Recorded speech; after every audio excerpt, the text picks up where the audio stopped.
Saúdo a todos com a graça e a paz do nosso Senhor Jesus Cristo. Amém.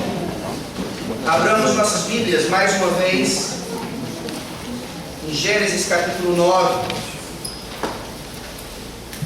Terminamos hoje essa narrativa dentro da narrativa maior, a narrativa de Noé, do dilúvio da arca e daquilo que sucedeu a saída de Noé e sua família da arca. Gênesis capítulo 9. Eu farei a leitura de todo o capítulo, mas o sermão será apenas dos versículos 20 a 29.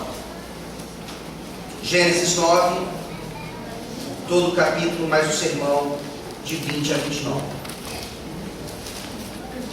Essa é a palavra do nosso Deus.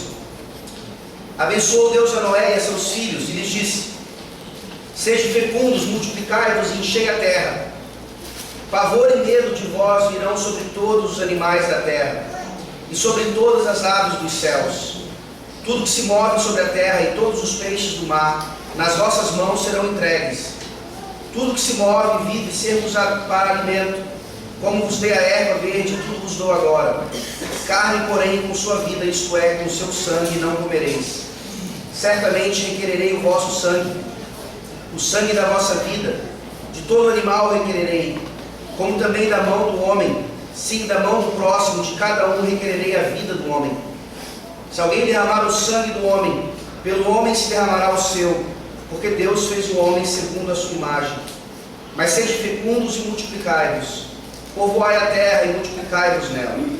Disse também Deus a Noé e a seus filhos: eis que estabeleço a minha aliança convosco e com a vossa descendência, e com todos os seres viventes que estão convosco, tanto as aves, os animais domésticos e os animais selváticos que saíram da arca, como todos os animais da terra.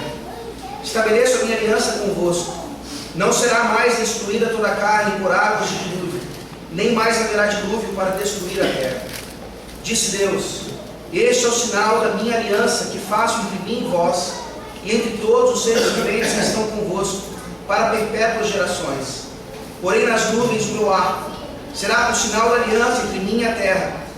Sucederá que quando eu trouxer nuvens sobre a terra, e nelas aparecer o arco, então me lembrarei da minha aliança firmada entre mim e vós, e todos os seres viventes de toda a carne. E as águas não mais se tornarão dilúvio para destruir toda a carne. O arco estará nas nuvens.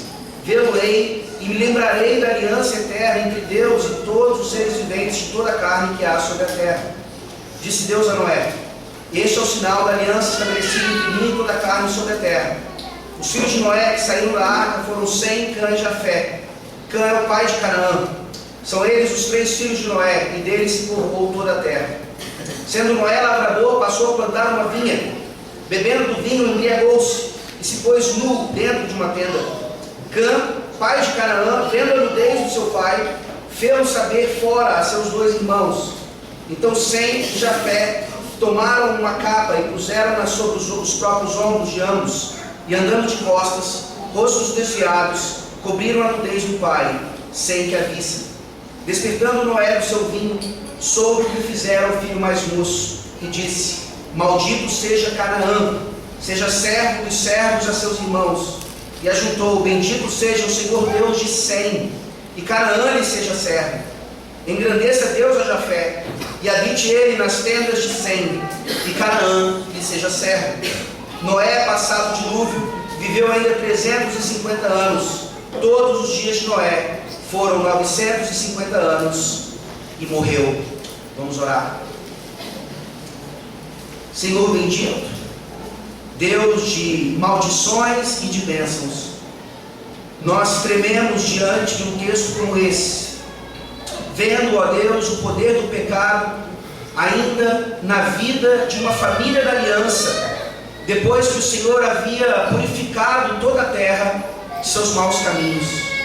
Ó Deus, ajuda-nos nessa manhã a percebermos que nós não estamos imunes a esse tipo de coisa, que precisamos vigiar e orar, Precisamos prestar atenção para não cairmos e vencermos as tentações com a força do Teu Santo Espírito, com o poder da Tua Palavra e seguros naquilo que Jesus Cristo já fez por nós em nosso lugar. Ó Deus, nessa manhã fala conosco, edifica-nos e, por favor, ó Deus, demonstra a Tua salvação, a Tua graça, mediante a tanto pecado, salvando sim aqueles que ainda têm problemas, não só com bebida alcoólica, mas com tantos outros vícios que os impedem de ser verdadeiramente preenchidos e repletos do Teu Santo Espírito. Tende misericórdia de nós, em nome de Jesus, amém. Amém. Na verdade, meus irmãos, ao fazer a leitura do texto, na semana passada nós terminamos no versículo 17 e hoje nós começamos então no versículo 18 até o versículo 29. E aqui fica bem claro para nós um pecado gravíssimo de Noé. E nós nos lembramos aqui das piadas de bêbado que nós já ouvimos aí pela vida. Talvez o personagem mais categórico em relação a isso seja João Canabrava. Quem aqui nunca riu ou achou alguma coisa de fato engraçada naquele personagem de Tom Cavalcante, colocando tão bem o que acontece na vida de uma pessoa que é dominada pela bebida alcoólica. Nós estamos dirigindo por aí e nós percebemos aquela pessoa cambaleante e você imediatamente tem uma sensação de riso, vendo aquela situação trágica daquela pessoa absolutamente dominada pelo álcool. Mas imediatamente o seu riso começa a se transformar em pena. Você começa a perceber que aquilo ali não é engraçado, mas é na verdade muito triste. Você talvez comece a se lembrar que o alcoolismo não deveria ser objeto de piadas, mas sim de muita consternação, porque é por causa da bebida alcoólica, ou melhor dizendo, do abuso dela, que meninas são abusadas sexualmente por vários homens. Meninas que vão a lugares onde elas não deveriam estar, que bebem bebidas demasiadamente que elas não deveriam beber, acabam em um quarto e ali perdem completamente a sua honra e toda a vergonha. Talvez você comece a se lembrar daquele coma alcoólico que já veio na sua vida ou na vida de alguém muito próximo seu. Você não tem lembranças engraçadas disso. Você sabe muito bem que o abuso da bebida alcoólica pode levar, por exemplo, um marido a chegar em casa e bater na sua esposa e também nos seus filhos.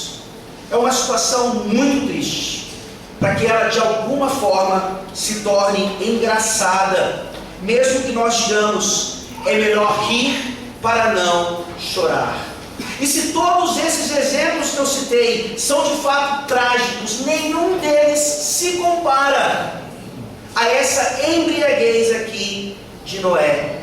E claro então que Deus mostra para nós a realidade do pecado na vida daquele patriarca, daquele que alcançou favor e graça do Senhor, e por isso ele e sua família foram preservados. Logo Noé cai, logo ele se embriaga. Não poderia ser um de seus filhos, não poderia ser uma de suas noras, mas não, ele, o patriarca, cai. E aqui nós vemos nesse texto, meus irmãos, uma ressaca mais forte e mais séria do que qualquer outra ressaca que alguém possa passar nessa vida. O texto de Gênesis capítulo 9, versículos 18 a 29, nos ensinam que na ressaca de Noé, nós temos a justiça de Deus aplicada ao pecado, mas principalmente a sua graça maravilhosa purificando pecadores. Na ressaca de Noé, nós vemos a justiça de Deus não aliviando aquilo que o pecado merece, mas por outro lado, não nos deixando também sem uma alternativa de salvação, purificação e libertação, não só dos nossos vícios, mas principalmente do nosso próprio pecado. Nós veremos isso claramente de três maneiras. Nós vemos aqui o pecado de Noé e suas consequências. Nós vemos aqui a reação de seus filhos ao seu pecado e suas consequências, e finalmente então nós veremos aqui os resultados diretos tanto do pecado de Noé como da reação de seus filhos a isso, bênçãos e maldições que atingem-nos até hoje. Sim, nós aqui no Brasil, no século 21, ainda sofremos ou sentimos, experimentamos os ecos daquilo que aconteceu nesse incidente aqui. Vejamos então mais uma vez o pecado de Noé e as suas consequências. Versículos 18 a 21. Os filhos de Noé que saíram da arca foram Sem, Cã e Jafé. Cã era o pai de Canaã. São eles os 3 filhos de Noé, e deles se povoou toda a terra. Sendo Noé lavrador, passou a plantar uma vinha. Bebendo do vinho, embriagou-se e se pôs nu dentro de sua tenda. Ora, os versículos 18 e 19 já fazem a conexão desse texto conosco. Aqui, nesse lugar, nós temos descendentes, provavelmente apenas de Cã e de Jafé. Não creio que há qualquer semita entre nós, talvez tenhamos, mas com certeza a minoria. Mas o que esse texto nos mostra é que depois do dilúvio, então, quando toda a raça humana é dissipada da terra, hoje nós temos toda a população, toda a humanidade, toda a população da terra descendendo exatamente desses 3 filhos. Se as nossas árvores genealógicas conseguissem chegar até o máximo que elas pudessem, que elas conseguissem, nós chegaríamos ou a Sem, ou a Cã, ou a Jafé. Ou seja, essa é a história da nossa família. Talvez você aqui pensou no começo dizendo assim: graças a Deus que a minha família nunca teve problema de alcoolismo. Nós nunca passamos por esse tipo de crise. Nós sabemos como isso pode destruir uma família. Pense novamente. O nosso tataravô já foi pego pela embriaguez, já foi vítima do excesso da bebida alcoólica e das tragédias que isso pode causar. É exatamente então o que é descrito para nós nos versículos 20 e 21.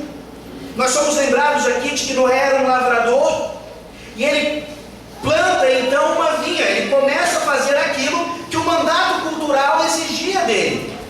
Ele sai da arca, ele vê ali já alguma vegetação preservada, renascendo, e agora ele vai então replantar a terra, ele vai reformar a terra. E ele faz o que o seu trabalho exige, planta uma vinha. E como o trabalhador é digno do seu salário, como um lavrador é digno do vinho que ele mesmo produz, ele faz algo que não há problema nenhum. Versículo 21, bebendo do vinho. E aqui nós nos lembramos que a palavra de Deus, ela em nenhum momento condena o uso de bebida alcoólica. Porque senão nós estaríamos em pecado, pelo menos, todas as vezes que nós celebramos aqui a ceia do Senhor. Se você ainda não percebeu, nós celebramos a ceia do Senhor com vinho de fato, e não suco de uva. Porque nós cremos que a palavra de Deus ensina, em primeiro lugar, que a ceia do Senhor deve ser celebrada com o fruto da videira. E o fruto da videira não é suco de uva, e sim aquela bebida fermentada que nós conhecemos hoje como vinho. A palavra de Deus nos ensina isso, não deixa escapatória. Não nos dá nem sequer a alternativa, como algumas igrejas insistem, em dizer assim: mas e se houver ex-alcoólatras no nosso meio? Será que eles não podem beber o suco de uva? Porque se tomarem do vinho, talvez voltem ao seu pecado. E aí nós dizemos a essas igrejas: se são ex-alcoólatras de fato, então o sangue de Jesus realmente os libertou desse vício. E não é um cálicezinho de vinho que vai torná-los novamente prisioneiros a esse pecado terrível. Não existem desculpas. Ou nós obedecemos a palavra de Deus, ou nós inventamos regras humanas que, ao invés de nos ajudar na nossa santificação, santificação acabam nos prejudicando. Deus é mais sábio do que nós, e Ele sabe exatamente aquilo que lhe agrada e aquilo que lhe desagrada. Mais uma vez, eu não poderia ser mais enfático: a palavra de Deus em nenhum momento condena o uso adequado de bebida alcoólica. Quando nós criamos regras humanas, condenando assim a bebida alcoólica e não o abuso dela, nós estamos sendo contrários à palavra de Deus. Mas ao mesmo tempo, meus irmãos, em nenhum momento esse ensinamento bíblico deveria abrir as portas para que nós então chegássemos cada vez mais próximos do nosso limite. E é um limite muito tênue, é uma linha muito tênue entre o que é beber adequadamente e passar do limite, entre entender que esse tipo de bebida foi criada por Deus para alegrar o coração do homem, mas que também, num próximo gole, talvez, já nos faça perder os sentidos. A Bíblia, obviamente, não coloca, não estipula aqui limites: quantas garrafas, quantos copos, quantos goles. Isso, sem dúvida alguma, depende da nossa sabedoria e discernimento. Mas como nós temos falhado nisso também. Como nós somos incapazes de entender um equilíbrio, de aproveitar e apreciar e glorificar a Deus, inclusive com o ingerir de bebida alcoólica. Mas nós usamos isso para a libertinagem. Nós usamos isso com a velha desculpa de que nós somos reformados e podemos então até mesmo ficar um pouquinho altos, achando que isso de fato traz a glória de Deus. Não há problema algum até essa vírgula, não há problema algum até esse momento em que Noé de fato podia e devia aproveitar do fruto do seu trabalho. Mas logo em seguida, após a vírgula, nós vemos aqui o pecado gravíssimo: embriagou-se e se pôs nu dentro de sua tenda. Alguns aqui tentam amenizar o pecado de Noé, dizendo que depois do dilúvio, a atmosfera da terra transformou o processo de fermentação da uva. Alguns dizem que Noé já fazia isso antes do dilúvio e que ele tomou exatamente a mesma quantidade de fruto da videira que ele tomava anteriormente. Só que agora, por causa da fermentação diferenciada, e ele não sabia disso, ele acabou se embriagando. Ele acabou tendo essa consequência terrível. Vejam, mesmo se isso fosse verdade, a Bíblia não nos livra do pecado da ignorância. Noé pecou de qualquer maneira. Entretanto, nós percebemos que não precisamos usar desculpas aqui.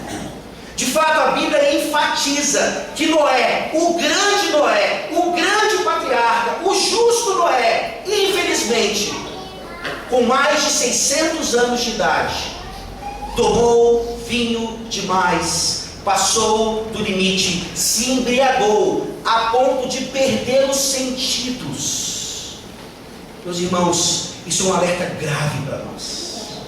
Se Noé pecou dessa forma, o que será dito de nós? Quanto mais nós precisamos cuidar de nós mesmos, da nossa santidade, da nossa caminhada. Se isso aconteceu com Noé, pode acontecer com qualquer um de nós. Não há anos de cristianismo suficientes, não há idade de amadurecimento suficiente para evitar que isso aconteça em nossas vidas. Se nós sairmos daqui achando que nós jamais cometeríamos essa vergonha que Noé cometeu, isso já é uma porta aberta para que Satanás venha, ou a nossa própria cobiça, ou o mundo, para que eles venham e nos façam tropeçar e nos façam cair. Aqui é um lembrete para nós pais, de como nós devemos tomar o cuidado para sermos modelos, exemplos para os nossos filhos, de que eles estão olhando para nós o tempo inteiro, de que eles sabem quando nós abusamos, não só da bebida alcoólica, mas de qualquer outra coisa. E se agora eles conseguem nos respeitar um pouquinho mais, chegará a famosa adolescência, onde eles jogarão isso na nossa cara, provavelmente. Quem você pensa que é? O Senhor é tão pecador quanto eu e vem exigir isso de mim agora. Percebam que isso não justifica, obviamente, essa desonra para com os pais, mas como você tem sido modelo para o seu filho? Você tem sido como os fariseus? Você tem ensinado as pessoas a viverem de uma certa forma e não tem vivido assim? Você de fato pode dizer nessa manhã que os seus filhos podem olhar para você e mesmo que você caia, mesmo que você tropece, essa não é a regra na sua vida. A regra na sua vida é ter uma vida como a de Noé, de fato, justa, santa, buscando cada vez mais o crescimento no Senhor. Mas talvez não seja isso que os nossos filhos estejam vendo.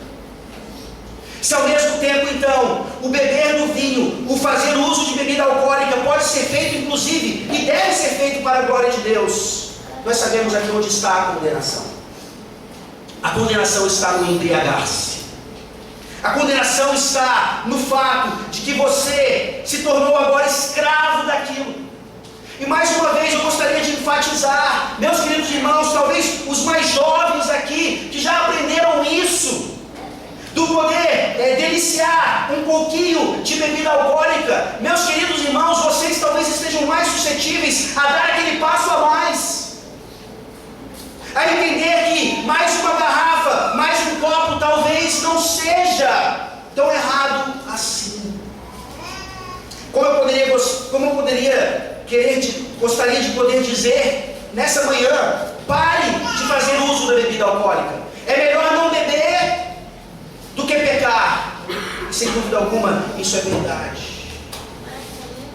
Mas isso não diz respeito apenas à bebida alcoólica. Isso diz respeito a tudo aquilo que nós podemos fazer uso para o nosso bem-estar e para a glória de Deus, que legitimamente, quando usado dessa maneira, pode se tornar ilegitimamente algo pecaminoso. Olhemos então para o exemplo de Noé e percebamos que de fato, nem mesmo ele, saindo da arca, tendo sido preservado, foi capaz de evitar o pecado. O pecado não vem de fora, ele está dentro de nós. O pecado pode nos atingir a qualquer momento. Que o Senhor Deus tenha misericórdia e nos ajude então a entender como não devemos trazer vergonha para o Evangelho, para nós mesmos e para as nossas famílias. Esse foi o pecado de Noé e a sua consequência. E logo em seguida, a partir do versículo 22 até o versículo 23, nós vemos então a reação de seus filhos a isso. Leamos mais uma vez. Cã, pai de Canaã, vendo a nudez do pai, fez saber fora a seus dois irmãos. Então Sem e Jafé tomaram uma capa, puseram-na sobre os próprios ombros de ambos, e andando de costas, rostos desviados, cobriram a nudez do pai sem que a visse. Aqui nós temos duas reações bem distintas. A primeira vinda de Cã, que ao ver a nudez do pai, foi anunciá-la aos seus outros dois irmãos. E é aqui onde os comentaristas vão trazer diversas interpretações acerca do que de fato aconteceu. A ponto de alguns comentaristas dizerem que Cã foi além de apenas ver a nudez do pai. Sugerem inclusive por causa da maldição estabelecida, e até mesmo por causa do que a palavra de Deus fala a respeito dos pecados dos cananeus, pecados sexuais desse povo depois do acontecido. Esses comentaristas vêm sugerir que Cã abusou de seu pai. Cã não apenas viu seu pai nu, mas tomou uma atitude obviamente grotesca. Não há como provarmos isso do texto, não há como categoricamente manifestarmos isso. O que nós sabemos é que sim, o pecado de Cã não foi meramente ver a nudez de seu pai, Mas o pecado de Cã foi a reação que ele teve ao ver aquilo ali. Ele aqui demonstra para nós que mesmo na família da aliança pode haver um que ama mais o pecado do que a justiça. Nós vemos uma família da aliança perfeita. Não havia aqui teoricamente ímpios, não havia aqui pessoas fora dos propósitos de Deus. Mas nós sabemos que Gênesis 3,15 é bem claro. Havia duas linhagens a partir daquele momento, e a linhagem da serpente precisa continuar. E é exatamente aqui que a linhagem da serpente começa mais uma vez a se manifestar dentro da família da aliança. Percebam como esse texto ele é gravíssimo. Ele deve nos fazer tremer de medo. O grande Noé caiu, e dentro da família de Noé, um agora se levanta amando mais o pecado do que a graça do Senhor, se deleitando no pecado de seu próprio pai, do que fazendo aquilo que a palavra de Deus ensina que os seus irmãos vão fazer.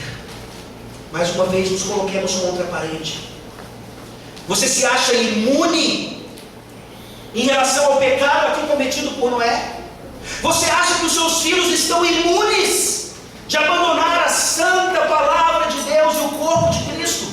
Pois pensem duas vezes, repensem nos seus conceitos, cuidem melhor de seus filhos, saibam um pouquinho mais o que eles assistem, o que eles leem, quais são suas companhias.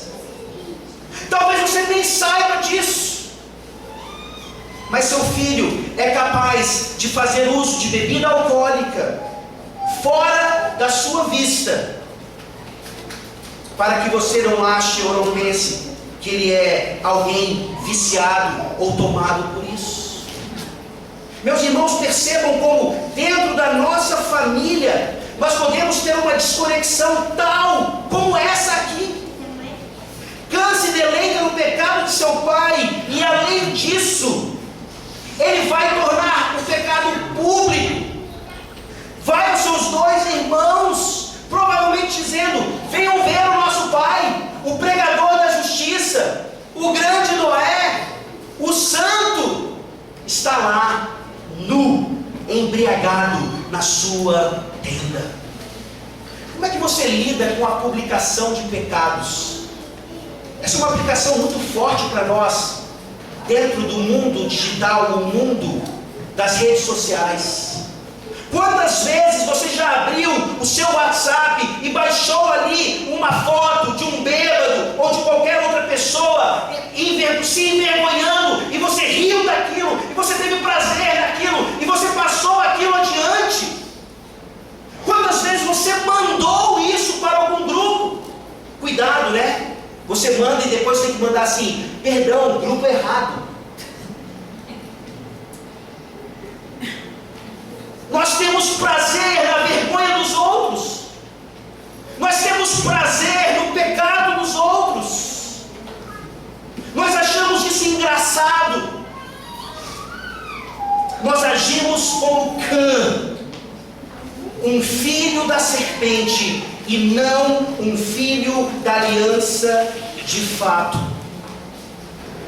Um homem que deveria ter coberto a nudez de seu pai, se demonstra aqui alguém que tinha sido salvo das águas do dilúvio, mas não salvo ainda da ira vindoura.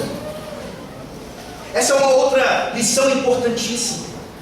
Como é que nós sabemos que o batismo, as águas do batismo colocadas sobre os nossos infantes, de fato dão a eles mais do que uma separação do mundo, mas sim uma herança eterna? Nós não conhecemos seus corações. Nós não podemos colocar na água do batismo uma salvação imediata, sem presunção alguma, obviamente. É por isso que na nossa caminhada, a nossa principal tarefa enquanto pais é confrontar os nossos filhos, ver e fazer com que os seus corações sejam de fato dominados pelo Evangelho e pelo amor de Jesus Cristo. E aí tudo mais, nós sabemos, nos será acrescentado. Cã agiu dessa maneira, mas não sem Jafé. Sem Jafé, ao saber dessa notícia, trágica, eles tomam uma capa, põem-na sobre os seus ombros e andam de costas para não ver a nudez de seu pai e chegar até ali e cobrir aquela nudez, cobrir aquele pecado. Se Cã quebra deliberadamente o 5º mandamento, nós vemos aqui Sem e Jafé honrando a seu pai, apesar do pecado, tendo todas as condições de jogar isso na cara dele, tendo todas as condições de usar isso contra ele, eles fazem aquilo que filhos da aliança devem de fato fazer para com seus pais.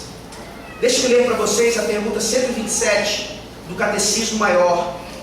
Qual é a honra que os inferiores devem aos superiores? A honra que os inferiores devem aos superiores é toda a devida reverência em coração, em palavras e em procedimento, a oração e ações de graças por eles, a imitação das suas virtudes e graças, a pronta obediência aos seus mandamentos e conselhos legítimos, a devida submissão às suas correções, a fidelidade, a defesa, a manutenção e o apoio devido à pessoa e à autoridade deles, conforme os seus diversos graus e a natureza das suas posições, suportando as suas fraquezas e encobrindo-as com amor, para que sejam uma honra para eles e para o seu governo, suportando as suas fraquezas e encobrindo-as com amor. Isso é uma mensagem bem clara para os filhos aqui. As criancinhas, os adolescentes, os jovens, aqueles que ainda estão debaixo da guarida de seus pais. Quantas vezes vocês já se envergonharam de nós, pais? Diversas vezes, por diversos motivos. Mas qual foi a sua reação? Você cobriu o pecado de seu pai e de sua mãe? Ou você, com seus coleguinhas, transformou isso numa fofoca? Como é que você reage diante daquilo que claramente precisa ser coberto? Nós precisamos guardar a honra daqueles que nos são superiores, e nós não temos feito isso.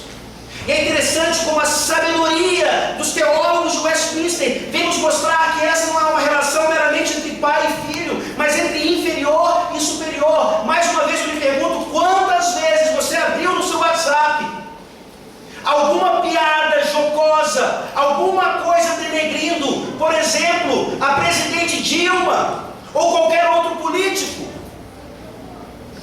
Você se alegra nisso, você repassa essas coisas, sem se lembrar que mesmo que você discorde dela, de seu político, o que quer que seja, ela ainda é, querendo ou não, presidente desse país, e nós devemos a ela toda a honra. Não é fácil ser cristão, mas a exigência do Senhor é bem clara. Discordemos dos nossos superiores, chamemos a atenção dos nossos superiores com toda reverência e amor, mas faremos com essa atitude pecaminosa de Cã, de ao invés de cobrir o pecado deles, de suportar as suas fraquezas, continuarmos esse ciclo terrível de fofoca e daquilo que denigre a imagem dos nossos superiores. Percebam que esse texto ele não pode ser usado para dizer que nenhum tipo de pecado deve ser manifestado ou publicado. Não, não é isso.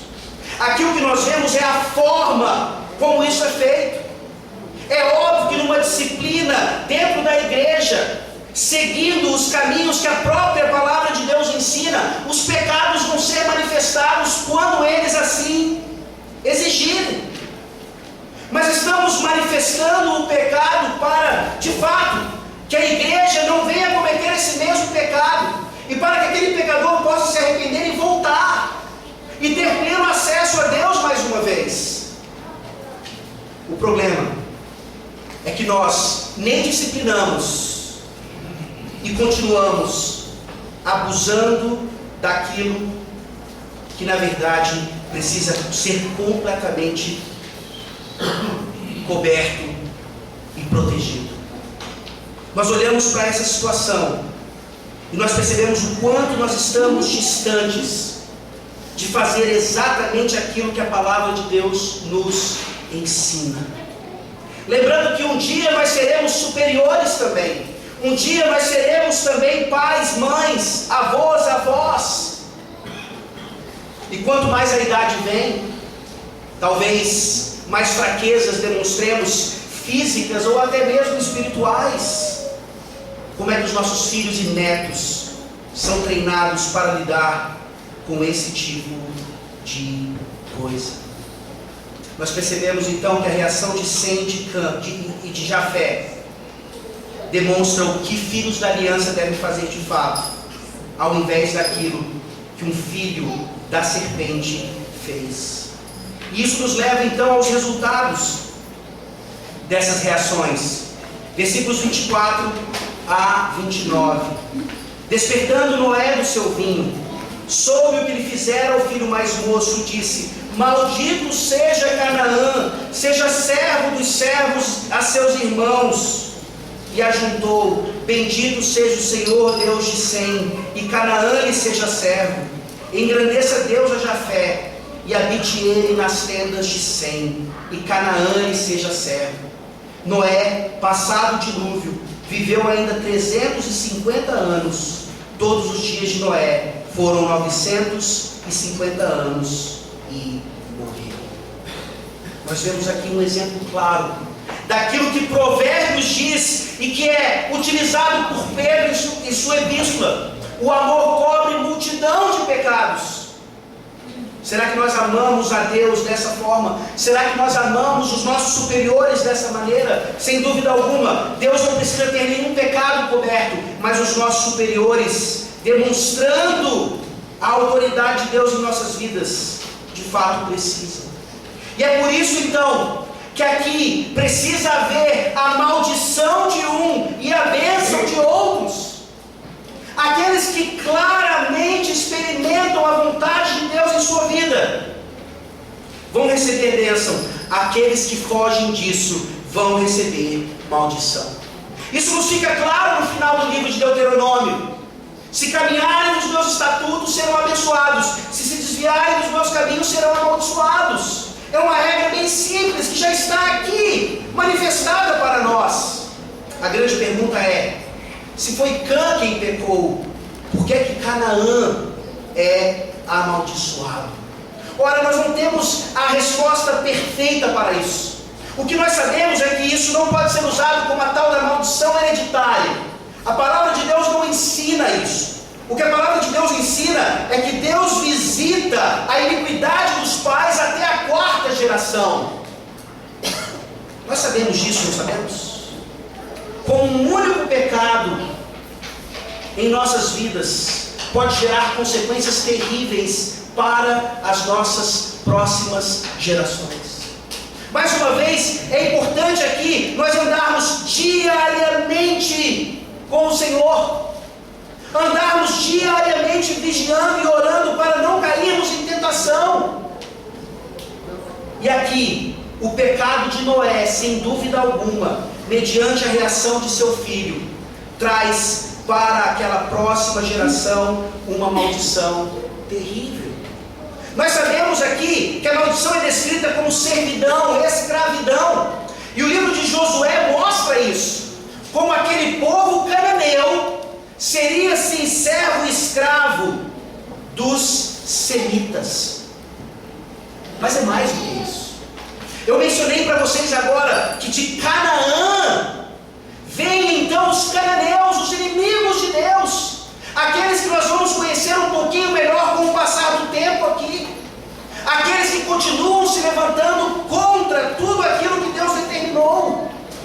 Maldição, uma consequência natural do próprio comportamento de Cã.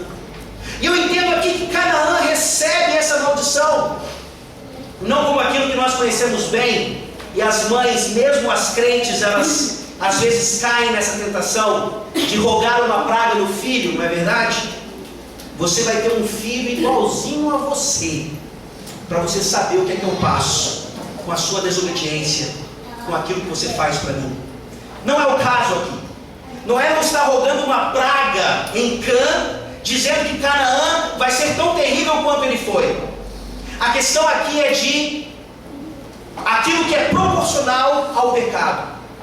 Nós entendemos que, como Cã desonrou seu pai, agora nós veremos o seu próprio filho o desonrando e trazendo todas essas consequências terríveis e cabíveis àquele povo que seria o povo inimigo de Deus. Mas pelo contrário, nós vemos então agora Noé abençoando principalmente a Sem, dizendo: bendito seja o Senhor Deus de Sem. Que honra! Nós temos aqui Deus se considerando como aquele que seria Deus daquele filho, de seus descendentes. E mais do que isso, nós vemos aqui agora Deus também abençoando a Jafé e dizendo: habite ele nas tendas de Sem, e mais uma vez Canaã lhe seja servo. Existe uma frase do teólogo Gerhard Voss que para mim diz exatamente como isso tudo deve ser aplicado a nós. Gerhard Voss diz assim: nós todos somos jafetitas habitando nas tendas de Sem. Nós vamos entender um pouquinho melhor no próximo capítulo, no capítulo 10, quem são os cananeus, quem são os semitas e quem são os jafetitas. Mas nós já podemos começar aqui mostrando que nós, brasileiros, como eu disse anteriormente, provavelmente somos, na grande maioria, descendentes de Jafé. Temos alguns descendentes de Cã aqui, sem dúvida alguma, e provavelmente alguns descendentes de Sem. Mas percebam então como o engrandecimento de Jafé representou de fato esse engrandecimento dos povos que não eram semitas necessariamente, que não eram judeus, mas que um dia seriam salvos, seriam alcançados, habitariam debaixo das tendas de Sem. Olha que linguagem bíblica maravilhosa. Numa tenda de pecado, onde Noé caiu desacordado e nu, nós temos aqui a restauração do Senhor, trazendo uma tenda a seu filho, dando a ele todas as bênçãos necessárias para a prosperidade material e espiritual de um povo. E essas bênçãos então respingam agora a todos aqueles que são descendentes de Jafé. E nós podemos ter certeza absoluta hoje de que, sendo descendentes de Jafé, nós somos salvos exatamente por essa graça maravilhosa que pune o pecado, mas que continua salvando aqueles que pertencem a Deus de fato. Que história maravilhosa! Não apenas de maldição, não apenas de juízo, mas principalmente de graça. E nós vemos no versículo 28 e 29 o fim do próprio Noé. Noé, passado o dilúvio, viveu ainda 350 anos. Todos os dias de Noé foram 950 anos e morreu. Teve o mesmo fim que todos os outros patriarcas, lá de Gênesis capítulo 5. Viveram tantos anos e morreram. Viveram tantos anos e morreram. E aqui, apesar de Lameque ter colocado o nome de seu filho, de Noé, achando que ele seria o Messias, que ele seria o Redentor, que ele traria descanso para aquela terra, que ele os livraria daquela maldição, Noé era apenas um tipo. Noé era apenas um que continuaria vivendo muitos anos, mas que eventualmente morreria. Noé era um, por mais justo que fosse, que ainda era capaz de se embriagar e pecar tremendamente, mas não aquele para quem ele apontava. Jesus Cristo tomou vinho, transformou água em vinho, foi chamado de beberrão, mas nunca se embriagou. Jesus Cristo nos mostra o que significa de fato, então, glorificar a Deus em todas as coisas e nunca passar do limite e jamais pecar. Mais do que isso, Jesus foi aquele que, sendo homem, de fato morreu, mas ressuscitou no terceiro dia, trazendo esperança não só para Noé, mas para todos nós. E mais do que isso, essa história nos mostra que apesar da maldição de Canaã, até mesmo desse povo, a graça do Senhor resgata. E nós olhamos lá para o Evangelho, uma das histórias mais fantásticas do encontro de Jesus com aquela chamada mulher cananeia. Ela vem ao Senhor Jesus pedindo que ele cuidasse de sua filhinha que estava adoentada. E ele a trata aos nossos olhos de uma forma grosseira. Ele, em primeiro lugar, rejeita aquela mulher. E nós sabemos que aquilo ali era algo didático para nos ensinar que a fé de uma mulher cananeia naquele momento era maior do que a fé de muitos semitas, fariseus, que rejeitavam a Cristo ao invés de receber. Nós temos ali um exemplo claro de que a maldição do Senhor, obviamente, ela levou um povo a ser inimigo dele, mas desse povo inimigo, inclusive desse, ele salva pessoas, porque a maldição, em última instância, ela é derramada sobre o Senhor Jesus Cristo, sobre aquele que nunca se embriagou, sobre aquele que morreu, mas ressuscitou, sobre aquele, pasmem agora, com a graça desse Deus maravilhoso, que tinha no seu próprio sangue, o sangue de um cananeu. Nós sabemos a história de Raabe. Nós sabemos o que ela significa dentro dessa história da redenção. E nós sabemos que na genealogia de Jesus, ela era parte da família de Cristo. Um semita perfeito, um semita cujo sangue era puríssimo, carregava nesse mesmo sangue, sangue cananeu. E é esse sangue, meus irmãos, é esse sangue que nos liberta. Não é o sangue judeu, não é o sangue da sua família, mas é o sangue de Jesus, derramado naquela cruz, que nos livra de todos os vícios, que nos livra do nosso pecado, que nos ajuda hoje de manhã nos arrependermos de todas as vezes que quebramos o 5º mandamento, ou com os nossos pais, ou com nossas autoridades. E nos ajuda a sair daqui dizendo: Espírito Santo, por favor, me ajuda a agir como Sem e como Jafé, e cobrir os pecados dos nossos superiores adequadamente. Se nessa manhã você não sabe se você é semita, jafetita ou cananeu, saiba de uma coisa: isso não importa, pois se o sangue de Jesus de fato lhe cobrir, você será parte das tendas de Sem. Você será parte de fato da aliança. E você receberá a maior recompensa de todas. Essa mesma ressurreição que o Pai deu a seu Filho, uma vez que Ele completou a sua obra. Que Deus tenha misericórdia de nós. E nessa manhã nos lembre da sua graça maravilhosa. Vamos orar. Ó Deus, obrigado, porque a Tua palavra não esconde os pecados de qualquer pessoa. Nós vemos o pecado de Adão, nós vemos o pecado de Noé, nós veremos aqui os pecados de Abraão, mas nós jamais veremos pecados de Jesus, porque eles nunca aconteceram. E é isso que nos dá esperança nessa manhã, Deus. É isso que nos dá esperança de sabermos exatamente como proceder.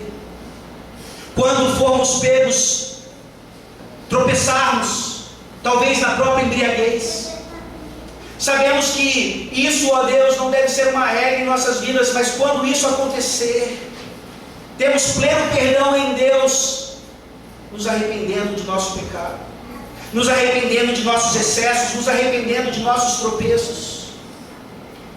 E mais ainda, ó Deus, nos ajuda a praticar ainda mais essa relação do quinto mandamento.